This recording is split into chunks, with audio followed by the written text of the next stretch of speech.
Operation सिंदूर पर air force chief का बहुत बड़ा खुलासा। बोले भारत ने पाकिस्तान के 5 फाइटर जेट मार गिराए, हमारा एयर डिफेंस सिस्टम बहुत शानदार। एयरफोर्स चीफ एपी सिंह बोले भारत के लिए S-400 गेम चेंजर साबित हुआ, हमने पाकिस्तान के 2 कमांड सेंटर, 6 रडार, 3 हैंगर उड़ाए। एयरफोर्स चीफ बोले आकाश मिसाइल ने पाकिस्तानी हमले का करारा जवाब दिया, उनका कोई भी एयरक्राफ्ट बॉर्डर के करीब नहीं आ पाया। पाकिस्तानी हमले में भारत के किसी भी मिलिट्री स्टेशन को नुकसान नहीं। एयरफोर्स चीफ का दावा, बोले मिलिट्री स्टेशन को नुकसान नहीं पहुंचा, ड्रोन सिस्टम ने शानदार काम किया। भारी बारिश के चलते दिल्ली के जैतपुर में बड़ा हादसा, 50 फुट लंबी दीवार गिरी, 7 लोगों की मौत। दिल्ली में भारी बारिश के बाद ITO पर भारी जल भराव, रक्षाबंधन के लिए निकले लोगों को परेशानी। भारत मंडपम के अंदर भी पानी भरा, पूरा इलाका दरिया में तब्दील। मोतीबाग मेट्रो स्टेशन के पास तालाब जैसा मंजर, कई दूसरे इलाके में पानी घुसा।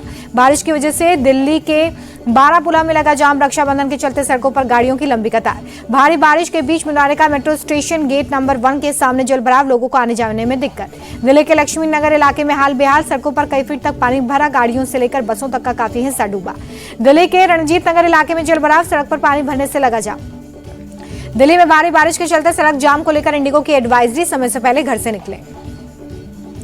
दिल्ली से सटे गाजियाबाद में रात से आफत की बारिश, कई जगहों पर सड़कों पर जल भराव। दिल्ली और नोएडा को जोड़ने वाली सड़क पर भारी बारिश के चलते गिरा पेड़, जाम में देर तक फंसे रहे लोग। भारी बारिश से नोएडा के कई हिस्सों में जलभराव, सेक्टर 62 की सड़क पर तालाब जैसा मंजर। मुरादाबाद में गांव के बाद शहर में घुसा रामगंगा का पानी, मंदिरों से लोगों को अलर्ट रहने के लिए अनाउंसमेंट।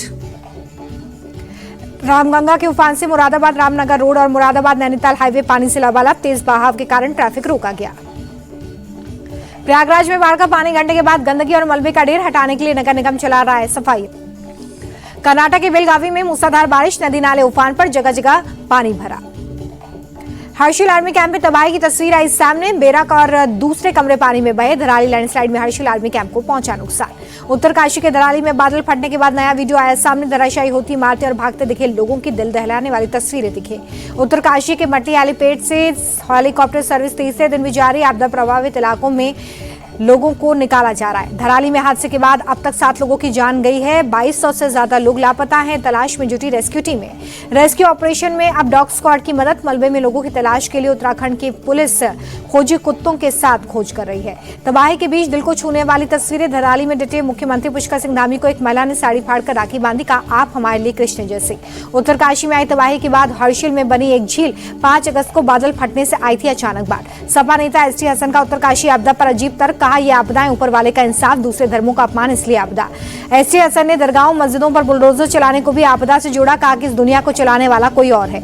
ST हसन के बयान पर बढ़ के मुख्तार अब्बास नकवी बोले, समाजवादी पार्टी पर अल्लाह का श्राप लग गया, इसलिए उल जुलूल बयान सामने आ रहे हैं। बीजेपी के शहजाद पूनावाला ने ST हसन का पुराना बयान भी याद दिलाया। हसन ने कावड़ियों की तुलना पहलगाम के आतंकियों से की थी, बोले ये सब वोट बैंक की राजनीति। ST हसन के बयान पर बरेली के मौलाना शाहबुद्दीन का पलटवार, कहा आपदाएं मुस्लिम देशों में भी आती हैं और हिंदू इलाकों में भी आपदा को हिंदू मुस्लिम का रंग देना गलत। जम्मू कश्मीर के कुलगाम में 2 जवान शहीद जवानों के नाम प्रीतपाल सिंह और सिपाही हरजिंदर सिंह। बीते 9 दिनों से आतंकी मुठभेड़ चल रही थी। आतंकियों से मुठभेड़ में 4 जवान जख्मी, सुरक्षा बलों ने अब तक 3 आतंकियों को ढेर किया। राहुल गांधी की वोट चोरी के आरोप पर चुनाव आयोग का जवाब, 1 लाख पोलिंग बूथ पर CCTV कैमरे देखने में लगेंगे 273 साल, जिसका कोई कानूनी परिणाम संभव नहीं है। चुनाव आयोग ने राहुल गांधी के आरोपों को बेबुनियाद और दोहराई गई पुरानी पटकथा बताया, कहा जनता को गुमराह करने की कोशिश। चुनाव आयोग के मुताबिक राहुल गांधी की बताई मतदाता सूची में अनियमितताएं महीने पहले से ठीक की जा चुकी हैं। राहुल मतदाता सूची पर आपत्ति दर्ज कराने की प्रक्रिया का पालन करें। चुनाव आयोग ने कहा कि यदि राहुल गांधी आरोपों को सही मानते हैं तो कानून का सम्मान करते हुए हलफनामे पर साइन करें या देश से माफी मांगे। चुनाव आयोग ने तेजस्वी यादव के दिखाए एपिक नंबर को बताया फर्जी, 16 अगस्त को शाम 5 बजे तक कार्ड जमा करने के लिए कहा। बिहार SIR पर अब तक कोई दावा या आपत्ति नहीं, चुनाव आयोग ने दी जानकारी। बिहार में SIR को लेकर बीजेपी नेता दिलीप घोष बोले, आयोग ने जो किया है वो बिहार तक ही सीमित नहीं, देश में करोड़ों बांग्लादेशी हैं, उन्हें हटाना होगा। रक्षाबंधन पर तेजस्वी यादव का सियासी भरा ट्वीट, लिखा उनकी पार्टी हर बहन की समृद्धि के बारे में सोच रही है। तेजस्वी यादव ने लिखा कि सरकार बनी तो बेटी के जन्म से लेकर उसकी आमदनी के इंतजाम तक के लिए बेटी प्रोग्राम, महिलाओं को हर महीने 2500 रुपए की माई बहन योजना भी लाएंगे। झारखंड के देवघर में बीजेपी सांसद मनोज तिवारी और निशिकांत दुबे के खिलाफ केस दर्ज, बाबा बैद्यनाथ मंदिर के निकासी गेट से जबरन घुसने का आरोप। FIR के बाद गिरफ्तारी के लिए देवघर के थाने पहुंचे निशिकांत दुबे, बोले एक सांसद के रूप में वो मंदिर के ट्रस्टी भी हैं, केस कराने वालों का वहां की सुरक्षा से कोई संबंध नहीं।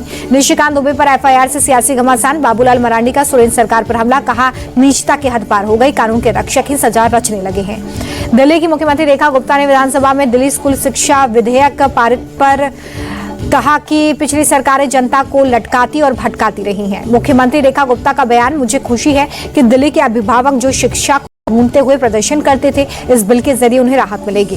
दिल्ली विधानसभा में नेता प्रतिपक्ष आतिशी का बयान, बोली विधानसभा में जो निजी स्कूलों का बिल पास किया गया है वो माता पिता के हक में नहीं। आतिशी ने सरकार पर निशाना साधते हुए कहा कि अधिकार अभिभावकों के पास पहले से हुआ करते थे, वे अधिकार भी इस बिल से छीन लिए गए हैं। अखिलेश यादव पर ओपी राजभर का बड़ा हमला, कहा पीडीए पाठशाला की एबीसीडी अलग है, ए से अराजकता, बी से भ्रष्टाचार, सी से चोट। पीएम मोदी ने रूस के राष्ट्रपति पुतिन से की बात, द्विपक्षीय संबंध और रूस यूक्रेन युद्ध पर हुई बात। पीएम मोदी ने राष्ट्रपति पुतिन को 23वें भारत रूस वार्षिक शिखर सम्मेलन के लिए भारत आने को दिया न्योता, बातचीत से यूक्रेन के साथ युद्ध खत्म करने का दिया सुझाव। 31 अगस्त से 1 सितंबर तक चीन में एससीओ समिट, चीन ने कहा हम भारत के प्रधानमंत्री के स्वागत के लिए तैयार। स्वतंत्रता दिवस से पहले ओडिशा के ब्रह्मपुर में तिरंगा रैली, केंद्रीय शिक्षा मंत्री धर्मेंद्र प्रधान शामिल। झारखंड के चांडिल में 2 मालगाड़ियों की टक्कर, डीरेल होकर पटरी के आसपास फैले डिब्बे, रूट पर ट्रैफिक बाधित। रायसेन के एक प्राइवेट स्कूल में का से काबा, मां से मस्जिद, न से नमाज पढ़ाए जाने का विरोध, एबीवीपी के कार्यकर्ताओं ने किया प्रदर्शन, मान्यता रद्द करने की मांग। दिल्ली के पहाड़गंज में रेहड़ी वालों के 2 ग्रुप में हिंसक झड़प, 7 लोग जख्मी, दोनों पक्षों पर एफआईआर दर्ज। दिल्ली के करावल नगर में ट्रिपल मर्डर, एक शख्स ने पत्नी के साथ 5 और 7 साल की बच्ची की हत्या की, वारदात के बाद से आरोपी प्रदीप फरार। यूपी के महाराजगंज में अवैध मदरसे पर बुलडोजर चला, 15 साल से सरकारी जमीन पर कब्जा था। गुरुग्राम में अवैध अतिक्रमण पर प्रशासन की कार्रवाई, जमीन कब्जा करने के उद्देश्य से किए गए अवैध निर्माणों को ध्वस्त किया गया। कन्नड़ फिल्म अभिनेता ध्रुव सर्जा के खिलाफ एफआईआर, डायरेक्टर राघवेंद्र हेगड़े के साथ फ्रॉड करने का आरोप। प्रधानमंत्री मोदी ने अपने आवास पर स्कूली बच्चों के साथ रक्षाबंधन मनाया, प्रधानमंत्री को बच्चियों ने राखी बांधी। उज्जैन के महाकाल मंदिर में भस्म आरती, श्रावण पूर्णिमा के अवसर पर सुबह सुबह आरती। पटना में सीएम नीतीश और डेप्यूटी सीएम सम्राट चौधरी ने पेड़ों को राखी बांधी, पहले ही रक्षाबंधन के दिन पेड़ों को राखी बांधते रहे हैं नीतीश कुमार।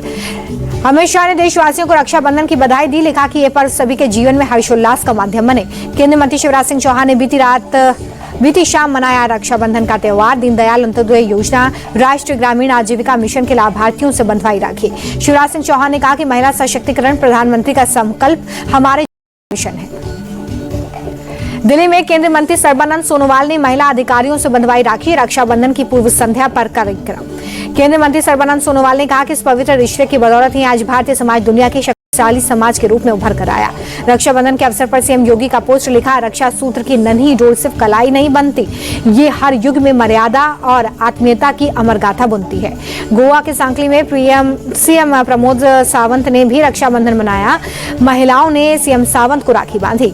गांधीनगर में राजभवन में रक्षाबंधन कार्यक्रम, मुख्यमंत्री भूपेंद्र पटेल हुए शामिल, महिलाओं ने मुख्यमंत्री को राखी बांधी। अहमदाबाद के साबरमती सेंट्रल जेल में बड़ी तादाद में महिलाएं पहुंची, जेल में अपने भाइयों को राखी बांधी। रक्षाबंधन पर लखनऊ जिला जेल पहुंची कई महिलाएं, जेल में भाइयों को राखी बांधी। मेघालय के दावकी बॉर्डर पर रक्षाबंधन की धूम, स्थानीय महिलाओं ने बीएसएफ जवानों को राखी बांधी। मदुरै में कल्लल्ला नगर मंदिर में वार्षिक आदि रथ उत्सव, लोगों की भारी भीड़। उज्ज्वला सिलेंडर पर 300 रुपए की सब्सिडी मिलती रहेगी। एलपीजी पर नुकसान की भरपाई के लिए तेल कंपनियों को सरकार देगी 30,000 करोड़। टाटा मोटर्स ने अप्रैल जून तिमाही के नतीजे घोषित किए, मुनाफा 30% घटकर 3,924 करोड़ हुआ, रेवेन्यू भी 2.5% घटा। एसबीआई ने पहली तिमाही के नतीजे किए जारी, 19,160 करोड़ रुपए का मुनाफा, सालाना आधार पर कमाई 10% बढ़ी। नेस्ले इंडिया के शेयर का भाव 50% घटा, निवेशकों में चिंता, एक पर एक बोनस इशू के चलते शेयर की कीमत करीब आधी हो गई। देश में मकान खरीदने के ट्रेंड्स में आया बड़ा बदलाव, 2022 से 24 के बीच 50 लाख से 1 करोड़ रुपए के मकान ज्यादा बिके, प्रॉपर्टी कंसल्टेंट एनर रॉक की रिपोर्ट में खुलासा। रिपोर्ट के मुताबिक कुछ सालों में 1 करोड़ रुपए से महंगे घरों की डिमांड बढ़ी है। 2024 में कुल बिक्री 32% हिस्सा रहा। भारत में विस्तार कर रही ईवी कंपनी टेस्ला, दिल्ली में शोरूम खोलने के लिए कमर्शियल स्पेस, 17 लाख रुपए प्रति माह होगा किराया।